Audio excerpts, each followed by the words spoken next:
12 people drowned off a Gaza beach after they tried to retrieve aid that was airdropped by plane. Video shows crowds rushing into the sea as parachutes floated down to the water.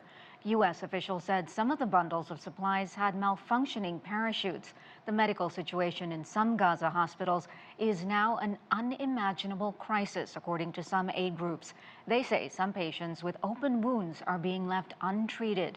Medical staff also face chronic shortages of the most basic supplies. It comes as Israel announces it will stop working with the UN Relief Works Agency in the Gaza Strip, which has helped Palestinians in the occupied territories. Some Israeli officials claim the group is perpetuating the conflict. And for more on the Israeli-Hamas conflict and the challenges of getting aid into Gaza, I'm now joined by Phyllis Bennis. She's a fellow at the Institute for Policy Studies and serves on the National Board of Jewish Voice for Peace. Phyllis, thank you so much for joining us today. Thank you, Karina. Good to be with you. It took several attempts, but finally this resolution passed with wide support. But you say in your most recent opinion piece that the language isn't tough enough and contains a key flaw. So is this resolution more symbolic than substantive? Is it too little, too late? I think that everything right now is too little and too late as long as the genocide going on in Gaza continues. The importance of the resolution, and it is important, is partly symbolic for sure, in the sense that everything that happens at the United Nations is symbolic until there is enough political will to make it enforceable and enforced. That's everything from supporting UNRWA. The support for UNRWA, now has been cut by the United States, and a number of U.S. allies have suspended their contributions. But it's also true that a number of countries, including China, have never given enough money to UNRWA. Last year, China only provided $1 million, which is way too low for a country of that size of an economy. So there's challenges across the board for what is facing the Palestinian people in Gaza. But certainly passing a resolution like this, particularly because it was supported by all 10 of the elected members of the Security Council, and as you mentioned, it was an abstention by the United States finally allowed it to pass without U.S. support. And it does call for an immediate ceasefire, and it calls for access to massive amounts of humanitarian aid. The language was changed at the last minute. The U.S. demanded that the call for a permanent ceasefire be removed and replaced with this very strange word, lasting, a lasting ceasefire, which sort of means the same thing as a permanent ceasefire.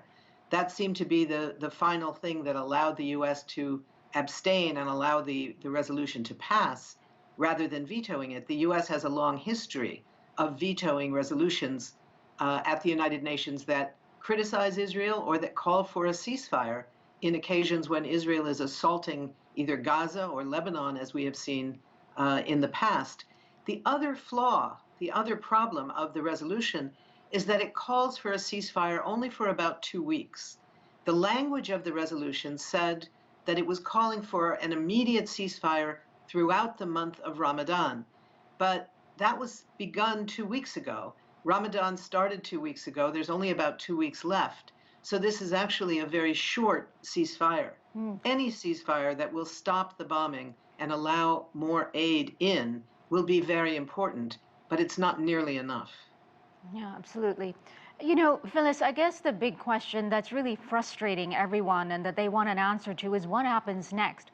Will Israel comply? Because so far it is not. The war is raging on. And now a top UN envoy says there are grounds to, quote, believe the threshold indicating Israel's commission of genocide is met. The International Court of Justice said that weeks ago. That's right. The International Court of Justice said that it was a plausible possibility that the actions of Israel do constitute genocide.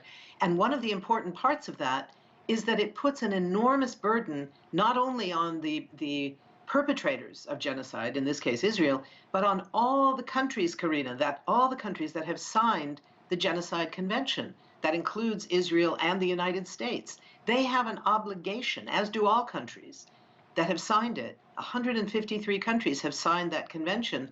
They all have the obligation to do anything in their power to prevent a genocide and to stop it if it begins. What we're seeing, in fact, on the US side is that they're doing the opposite. They're providing the weapons, providing the money, providing protection at the United Nations. But what we're looking at here is the possibility that the United Nations could be a venue for bringing much more pressure to bear on Israel. All resolutions passed by the Security Council are enforceable. They are not, as the US ambassador claimed falsely after the vote yesterday. She said that it was non-binding. That is not true. It is a binding resolution, but that only means something if countries are prepared to move on what is called for.